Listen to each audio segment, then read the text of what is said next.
The mistakes your kids make are opportunities to teach them. Let me say it again. The mistakes that your kids make, they're opportunities to teach them. All right, so I got an opportunity the other day. I was in the store with my sons, and we're in the dollar store getting some stuff, about to buy all this paint stuff he wanted to get. And we were leaving the aisle, going into another aisle, and he hits this lady with this little light ring thing. And then as we're going into the next aisle, she stops him and says, "Are you gonna tell her or am I?" And I'm just like, "Tell me what?" And I'm just laughing because I'm just not serious when silly things happen to me. Or even serious things. I just laugh because it just happens. But anyway, so he didn't want to tell. He lied, saying I ain't do nothing. And she's like, "You sure you don't want to tell the truth? Or you want me to say it?" And so he wouldn't tell me. So she told me he threw it at her and then left the aisle. In my head, I'm like, how you just do that and think nothing gonna happen?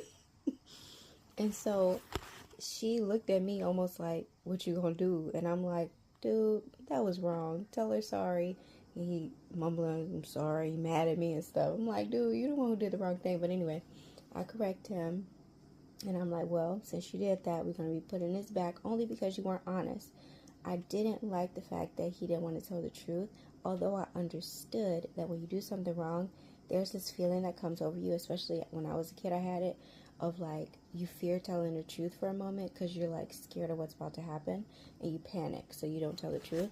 So I wasn't hard on him. I was just like, "Well, we're not going to get this thing I was going to get for you because you weren't honest when I asked you the second time. First time I get it. Second time, come on now." Mind you, if you hear this is just the fridge. It's making noise. It likes to talk. Anyway, so after that, and we got to the car, I told him, "I'm not mad at you for what you did. I'm upset that you weren't honest. Next time, this is what you do." And I also reminded him not to agree with shame.